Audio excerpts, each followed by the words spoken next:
Sejumlah warga ramai-ramai datang ke markas Brimob di Kota Tual, Maluku. Mereka meluapkan amarah serta menuntut keadilan atas kematian pelajar Madrasah Sanawiyah Arianto yang baru berusia 14 tahun. 19 Februari lalu, Arianto meninggal dunia diduga akibat penganiayaan oleh seorang anggota Brimob. Oknum tersebut diduga menuduh Arianto dan kakaknya sebagai pelaku balap liar. Peristiwa bermula saat korban dan kakaknya melintasi ruas jalan RSUD Maren. Oknum anggota Brimob yang tengah memantau keduanya dengan bersembunyi di rerumputan mencegat korban hingga melayangkan pukulan menggunakan helm baja ke wajah korban. Korban sempat dirawat di rumah sakit namun nyawanya tak tertolong. Keluarga korban memastikan akan mengawal kasus ini dan meminta hukuman setimpal bagi pelaku.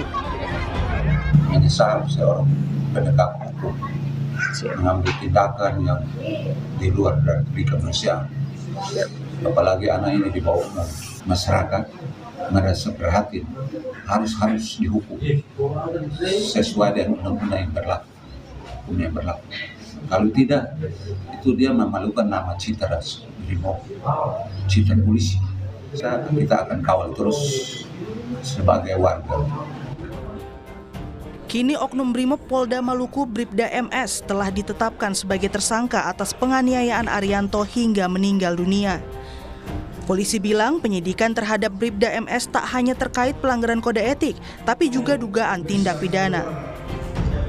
Yang sebelumnya terlapor, ini kita naikkan menjadi tersangka. Siapa? Nah, penetapan tersangka. Nah, karena kalau melihat jelas, kita yakinkan bahwa terlapor ini sudah masuk dalam unsur tersebut, maka terpidananya jalan dan akan monitor serta perkembangannya akan disampaikan ke keluarga terkait kode etiknya. Sementara itu, Kapolri Jenderal Listio Sigit Prabowo memastikan penyelidikan kasus ini akan berjalan transparan. Saat ini sedang dalam pendalaman, penyelidikan ditangani oleh Polres, diasistensi oleh Polda ya, kalau tidak salah, saat ini sedang berjalan. Saya kira hal yang seperti itu kita transparan. Sebelumnya melalui keterangan tertulis, Mabes Polri minta maaf atas dugaan penganiayaan anggota Brimob kepada 2 pelajar di Tual, Maluku. Polri menegaskan tindakan pelaku tak sesuai nilai tribata yang bisa mencederai kepercayaan publik.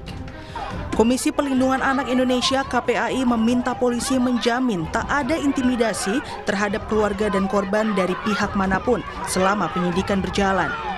KPAI menyebut korban lainnya yaitu kakak Arianto harus mendapat pendampingan psikologis hingga rehabilitasi. Jangan sampai ada intimidasi dalam bentuk apapun yang nanti akan terjadi di keluarga ini. Karena mohon maaf, KPAI mencatat ketika kasus yang melibatkan dengan oknum aparat penegak hukum, kami selalu mendapati bahwa keluarga juga mengalami intimidasi. Ya, dari pihak yang mungkin mereka tidak tahu dari mana, tetapi intimidasi itu ada. Sehingga di dalam kasus ini mohon sekali semua bisa terbuka. Kini polisi telah memindahkan tersangka Bribda MS ke Ambon. Polisi telah menahannya di Bid Propam Polda Maluku untuk diperiksa terkait pelanggaran kode etik dan tindak pidana penganiayaan terhadap pelajar di Kota Tual. Tim Liputan Kompas TV.